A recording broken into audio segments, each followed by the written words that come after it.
Welcome to chapter 4 of Al Capone Does My Shirts. Today, we're going to pay close attention to the memory moments that our main character, Moose, shares with us because they're going to give us some insight into Moose's family's life and Natalie. And each time we go through a memory moment, I want you to mark it in your book, but then I also want you to pause and write down why you think that memory moment is important for the reader. All right, let's get right into our text. So today, if I highlighted in yellow, it is for figurative language. If I highlighted in pink, it's a signpost. And if I highlighted in green, it's just something that I found noteworthy. So here we go. Chapter 4, American Laugh Nosed Beat. Sunday, January 6th, 1935. The next morning when I get up, I'm happy to find my father at the table reading the paper. I can feel how pleased he is to see me. This isn't something you can fake. Hey, he says. My mother is checking my sister's suitcase. I can't believe she's going today. I thought it was a week away at least. Nat has the kitchen chair pulled into the living room, wedged between 3 crates. Hey, Natalie, the sun get up okay this morning? I ask like I do every morning. She never answers, which used to really bug me. I hate being the brother of a stone. There's that metaphor, right? One day last year, okay, there's my indication that we're jumping into a memory moment, so I better pay attention. I got so mad, I just walked right by her and didn't say anything, not one word. That day, after I left for school, my mom said Natalie sat outside my room and cried for 2 straight hours. Natalie isn't a crier. She's a screamer. You never see her cry for plain old hurt. I'd say my mom made it all up, but she didn't know I'd snubbed Natalie. My mom had no idea why Natalie had cried. So we'll do this one together. Let's stop and think. Why was this memory moment important to the reader? What did we learn? We learned that Natalie really does take notice of what her brother Moose does, even if she doesn't always communicate that to him, and that she's hurt when he does things to snub her, just like anybody would be. And we also know that Moose knows this information, right? So it's important in a lot of ways. And I wonder if we're going to see something come up later in the story. Now I ask Natalie about the sun every morning, and it only bothers me a little when she doesn't answer. So what would you like for breakfast on this very special day? My mother asks her. Lemon cake, Natalie says. She says this every day, too. And every day my mom says, silly sweet pea, you can't have lemon cake for breakfast. Why not? On a special day like today, lemon cake sounds like a fine idea. What do you think, Moose? My mom asks. Sure, I say. My voice comes out high like a girl's. I never know whether I'm going to sound like Mickey Mouse or a giant on top of the beanstalk. Natalie turns all the way around and looks me straight in the eye in that weird way she has of suddenly being present after weeks of being somewhere else. Don't look at me. This wasn't my idea. If it were up to me, we'd be in Santa Monica right this very minute, I say under my breath. My father reads Natalie headlines from the newspaper, adding numbers to everyone. Work resumes on the Golden Gate Bridge. 103 men are put back to work. 2 quit. 7 scratch their heads. 5 have their feet up. 2 eat sausages for supper. 3 do not. Breakfast, my mother calls. Natalie holds her face 2 inches from the plate. She eats so fast it gives me a stomach ache. When my dad's not around, I don't eat with her. Natalie Flanagan's whole family, Nat says when I sit down. This makes me connect to my own family. That's why I highlighted it. Whenever we sit down to a family dinner, my youngest son wants everybody to share the best and worst part of their day. And you can tell that he loves that we're all there together. I wonder if she knows what's happening. We've built the Esther P. Marinoff up like it's quite the place, like maybe the King and Queen of England are sending their kids there too. But somehow, in all this talking, we ignored the major thing. You don't come home from the Esther P. Marinoff. Every morning when the sun comes up, that's where Natalie will be. What signpost are you thinking that is? I think it's an aha moment. Moose is realizing that they've made a pretty big decision and they maybe haven't thought it all the way through. And I'm starting to worry. What's it going to be like for Natalie when she doesn't have Moose there to ask her that question? My father wipes his wide mouth with his napkin. What fun you're going to have, Natalie, with kids your own age. What age is that, I wonder? But I know what he means. Maybe she'll meet other kids like her. Maybe they'll recognize each other and communicate in their own peculiar way. When my mom has Nat ready to go, my father picks up her suitcase, hands Natalie her button box, and opens the door. Moose, my mom says, as if she's just now noticed I'm here, I don't think you need to come along. Fine with me. I don't want to go anyway. I don't look at her or my dad or Natalie. Helen, my father's voice has a sting to it. I just didn't think he'd want to, Cam, my mother says. Of course Moose is coming. He hands Nat's suitcase to me and pats me on the back. We can't do this without him. So right here is another signpost. And I think that this is a contrast and contradiction because Moose's mom is acting like it's no big deal if Moose doesn't join them. And Moose's dad gets really upset and even says that the family can't do this without him. And I think maybe he's kind of referring to the bond that he and Natalie have. Now we're going to jump into another memory moment here. This reminds me of the time when I was 6 and my mom shipped me off to live at Graham's. She packed every pair of underwear I owned and she made it all seem like a big treat. When we got there, my Graham had an awful scowl on her face. She gave me a big hug and glared at my mother like I'd never seen her do. When my mom left, I heard Graham and Ed talking. Some cockamamie psychiatrist decides the problem is Natalie doesn't get enough attention, and Helen ships him off. Our Matthew. I'm happy as a pig in mud to have him here. There's an idiom, but it's a darn fool thing. What child doesn't have a brother or sister? Half the world has 7 or 8. Having a brother didn't make Natalie the way she is. Just want to point out here, this is a sign of the times, right? We don't see big families like that anymore. One look at the two of them together, and that big shot psychiatrist would have known that.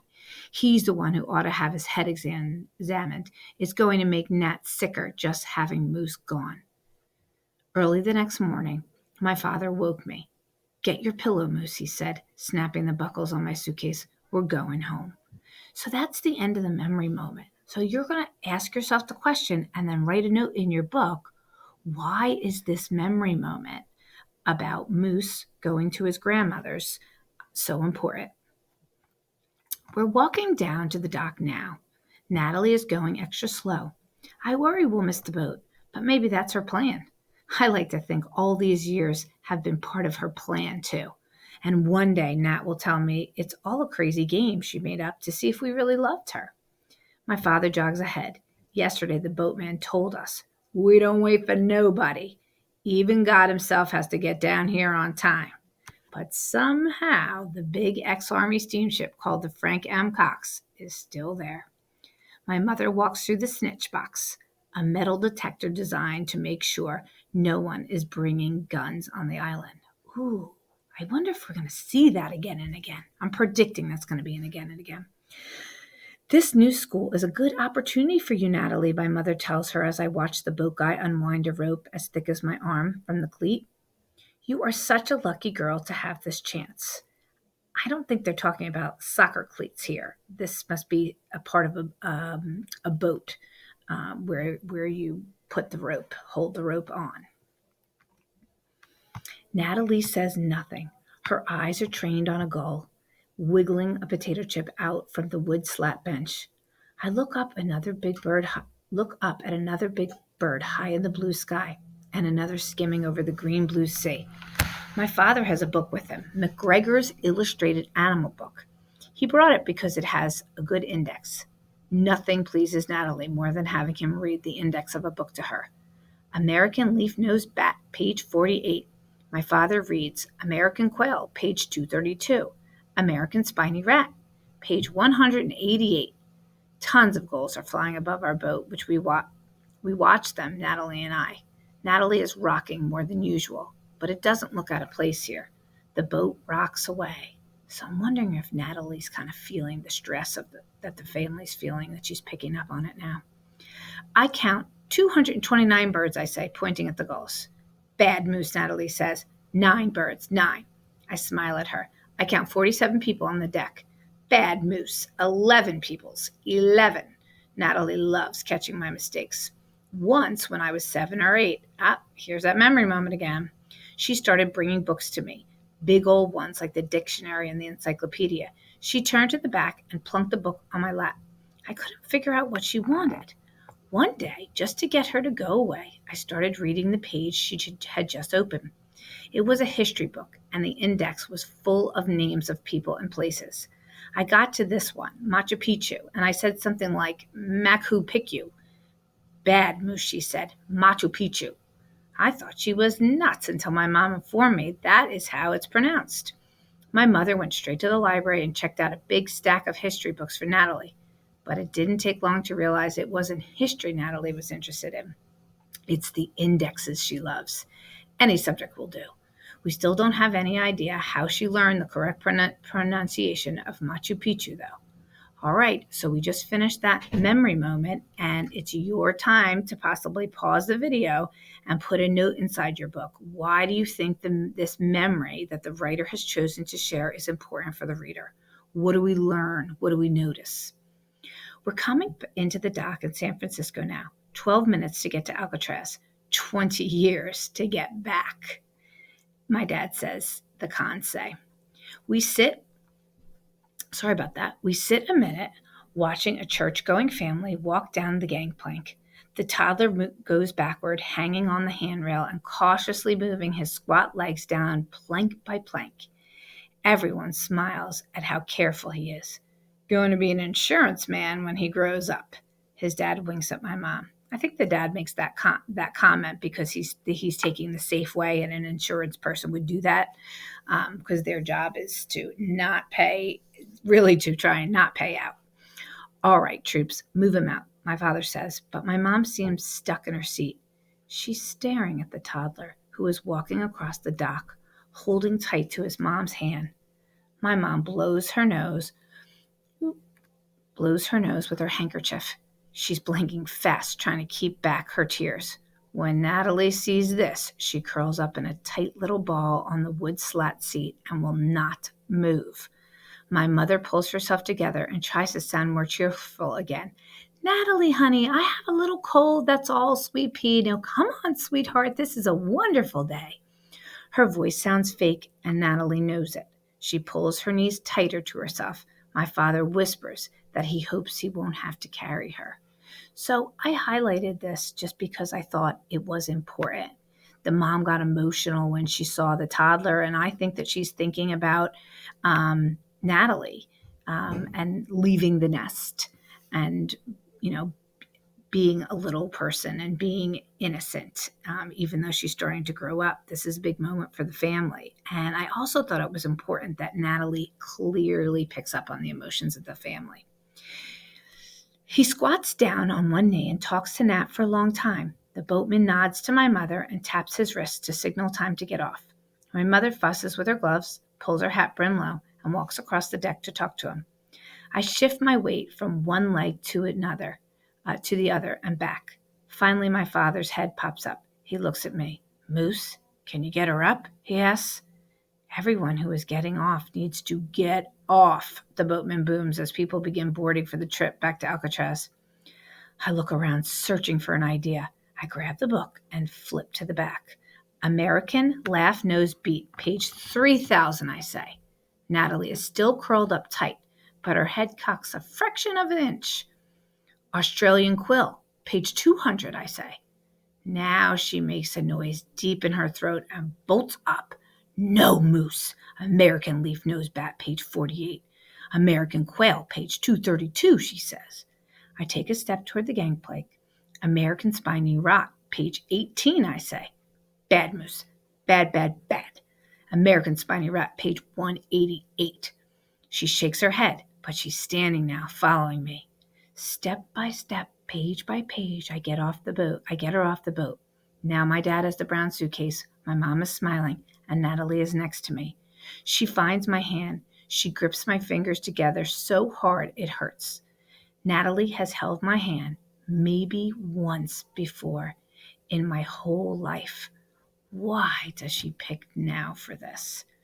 And as I read this to you, I know I highlighted it because I thought it was a tough question, but it's also a contrast and contradiction, right? Because Natalie's doing something she's never done before. She does really seem to be picking up on the family's emotions.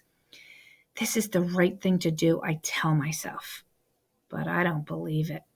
This is another one of my mother's crazy ideas. I feel sick to my stomach. So, again, what signpost do you think this is? This could be a contrast and contradiction because Moose is realizing he does not agree. Um, it could also be an aha moment that he's having a light bulb moment that this is not the best choice for Natalie. So you decide. And then, why is it important? I want to pull my hand away, but I don't. I keep walking. Good Moose, obedient Moose. I always do what I'm supposed to do. This is a really important piece of information, and that's why I have it highlighted in green, because we're finding out something about Moose. We're finding out that he is obedient and he does what he's asked to do. But we know in this moment, he is really feeling like his parents are making the wrong decision. And rather than speak up, he just does what he's supposed to do. So, really important part of his character. And as a reader, you want to be wondering, is this characterization going to get him in trouble later in the book? Is he going to change in any way? So, keep reading to find out.